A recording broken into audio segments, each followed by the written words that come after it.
Spin baru tamat masih segar-segar itu, tugaskanlah ke Binmas. Yang tamat saya spin, Bapak janjikan di sana 2 tahun kamu bekerja baik di Binmas, Kapolres kamu. Yang tamat PTK, tunggu adik litingmu datang. Kau bekerja baik di sana, kau pilih mau di reserse, mau kau ke narkoba, mau ke lalu lintas, silakan sesuai dengan apa. Tapi tidak juga.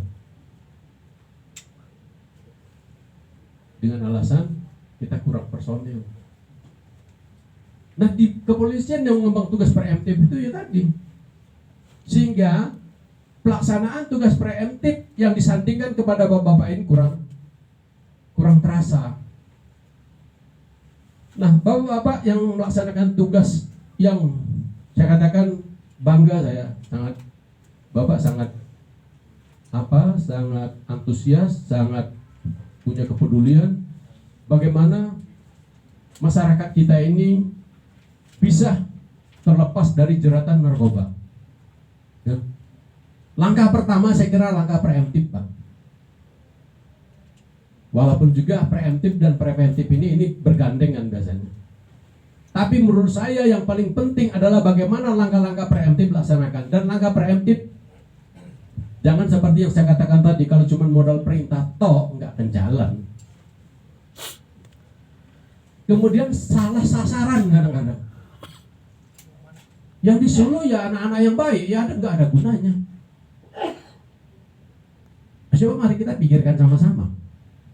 Sama dengan kita mengatasi kelompok-kelompok radikal. Mau masuk langsung ke sarang kelompok radikal, nggak mungkin. Habislah kita. Akhirnya di Solo, pondok pesantren yang memang dia bagus, ulama memang dia bagus. Kadang-kadang lupa ada sarangnya. Di lembaga pemasyarakatan tidak dijangkau. Saya sendiri pernah mau ke sana, sangat tidak dukung perasaan saya. Nah, untuk narkoba saya nggak tahu. Yang Bapak bina, yang Bapak berikan penyuluhan ke narkoba ini, saya pasti kelompok pelajar SMP mungkin, pelajar SMA. Yang sasarannya ini, saya yakin ini orang-orang baik semua. Terus kita berharap kapan orang baik ini menyampaikan apa? Atau kita berharap dia nanti akan menyampaikan kawannya yang diduga terlibat. Perlu pengkajian. Tapi paling tidak saya ingin mengatakan, jangan lupa, satu kunci kalau Indonesia ini mau berhasil, orang tua, ibu. Ya. Kita nih Pak, anak itu sebenarnya bukan anak kita. Kalau anak kita jadi dokter, jadi sarjana, ya tadi Pak Wibi bilang anak saya akhirnya saya limpahkan ke Belanda. Ya. Sebenarnya anak ini anak ibu. Kita ini, saya sendiri menyadari ini, kalaupun tidak ke bapak-bapak, saya menyadari diri saya sendiri. Selaku anggota Polri, pulang malam jam sekian, mungkin ya paling cepat lah jam 8 lah pulang. Pagi-pagi udah berangkat lagi. Kapan mau ngurusin anak? Kapan mau ngajarin anak? Habis waktu sampai anak saya besar, kuliah. Jadi saya menyadari kalau anak saya berhasil menjadi sarjana itu karena ibunya, bukan karena saya. Saya mungkin gennya saja dari saya, modal sekolah sama modal kuliahnya dari saya. Tapi bagaimana kasih sayangnya, ilmunya, itu ibu yang punya, istri saya. Apa kita tidak akan membidik ke sana? Dan mudah-mudahan saya kira sudah terpikirkan sama Gentara beserta tadi yayasan-yayasan yang ada di bawahnya, ya, bahwa mungkin nanti sasaran kita pilih lagi. Tidak asal sasar. Kemarin kita heran ya, kok kita udah bergerak melaksanakan penyuluhan kemana-mana, Binmas Polri merasa udah bergerak, tapi kejahatan, baik itu kejahatan tentang kok radikal, kejahatan yang sifatnya konvensional, terus meningkat.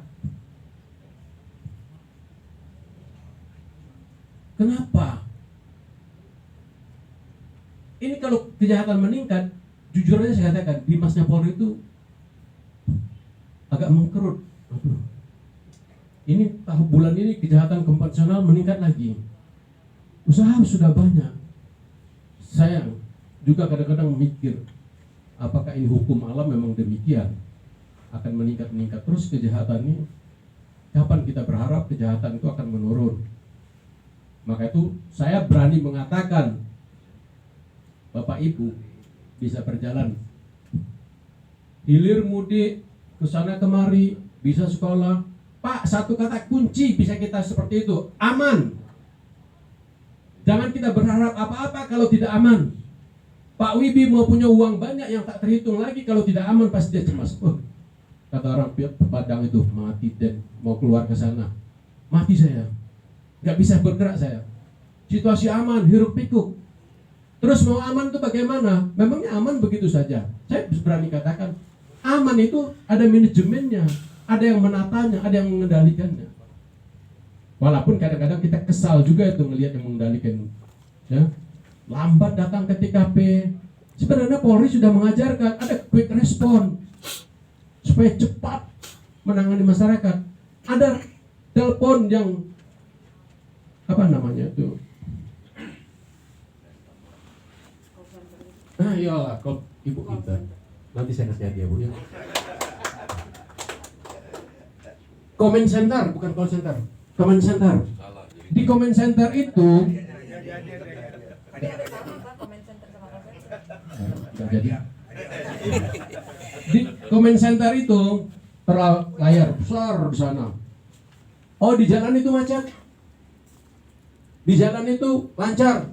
Di pintu gerbang ini kalau ada telepon ketahuan, yang nelpon dari mana?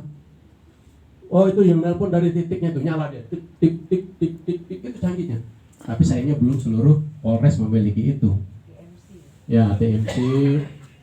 Ibu Bayangkari. Jangan-jangan Pawan ini. Nah, itu adalah bagian-bagian daripada upaya pemeliharaan Kamtibmas yang dilaksanakan oleh Polri. Tapi bukan Polri saja, banyak yang lain-lain ya yang juga ikut apa, termasuk yang dilaksanakan oleh Gentara ini. Gentara dia di bidang narkoba yang diawasi, dipimpin oleh Pak Ketua Dewan Pembina, ya, Pak Wisano. Saya akan nanyakan ke Pak Wibi, Pak, berapa uang sudah tercurah untuk membina rehabilitasi tadi yang di Bogor? Karena saya lihat luasnya 1 hektar, Pak, ya. Saya tanya tadi, ada bantuan pemerintah nggak? Bilang beliau, kita usahakan sendiri, Pak. Ya, luar biasa, ya. Nah, itulah, Pak, berarti kita bisa aman gini nih. Ini ada langkah-langkah yang dilaksanakan, antara lain langkah preemptif. Langkah preventif saya nggak mau bahas, karena kalau saya bahas nanti terlalu lama, habis waktunya sama saya sendiri. Nah, saya akan masuk sekarang. Bapak akan melaksanakan, akan turun Bapak nanti. Apakah Bapak sendiri turun atau Bapak menyuruh anggota turun? Bapak akan melaksanakan pembinaan ke masyarakat. Ya, di Polri itu ada namanya Babin Kamtibmas, Pak. Babin Kamtibmas ini merupakan strategi, grand strateginya Polri. Ceritanya begitu, ya. Kalau saya katakan, saya minta maaf Jenderal, ini sama Jenderal nanti takut saya keliru ngomong. Alah, Nasrun ini mulai ngota-ngota lagi. Grand strategi Polri. Kalau grand itu gimana ya? Bukan strategi aja, grand strategi. Tapi nyatanya kita lihat dulu dari personel. Personil Babin Kamtibmas, saya ini Kasubdit Babin Kamtibmas di apa, Pak Wibi? Kasubdit Babin Kamtibmas, Korbimas Barkampori. Punya anak buah saya sekarang 70.935. Dulu waktu Pak Tito 42.000 itu. Begitu Pak Tito menjadi Mendagri, langsung para Kapolres cat kencang, potong alasan personil. Tapi waktu Pak Tito dulu dicek beliau terus. Kalau ada apa-apa kejadian di wilayah, Pak Tito bilang, Babin Kamtibmas paparan kau. Nah sekarang berkurang tinggal 37.000 lagi. Nah Babin Kamtimas ini grand strateginya Polri. Namun dari 37.000 itu yang ikhlas, yang betul-betul riang gembira melaksanakan tugas Babin Kamtimas itu mungkin tidak 10%-nya.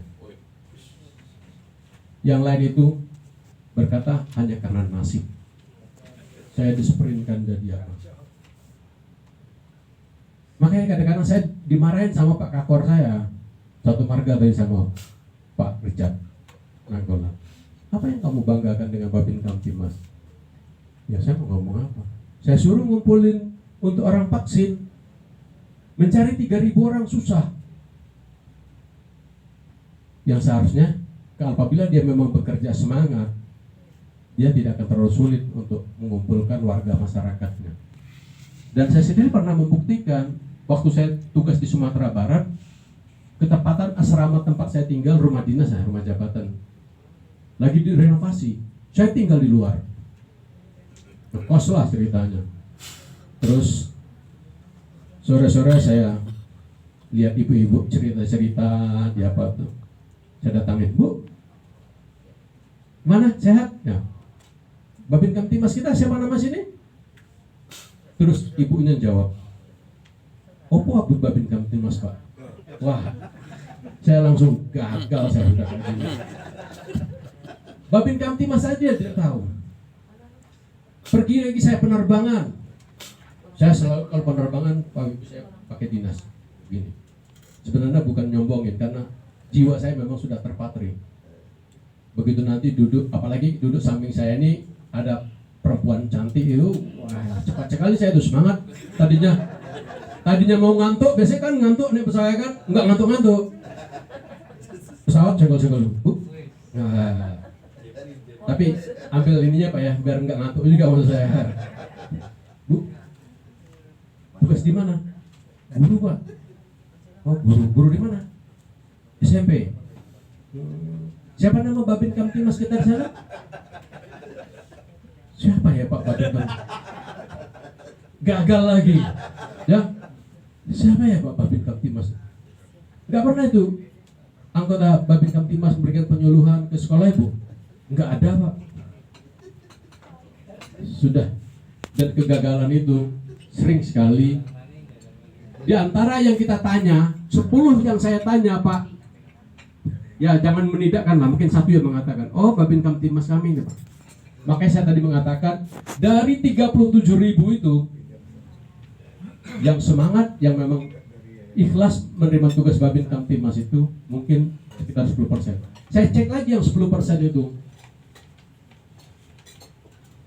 Kenapa kok semangat ya? Sampai dia belikan, buat sembako untuk masyarakat yang tua-tua, bangun rumah, apa namanya itu, rumah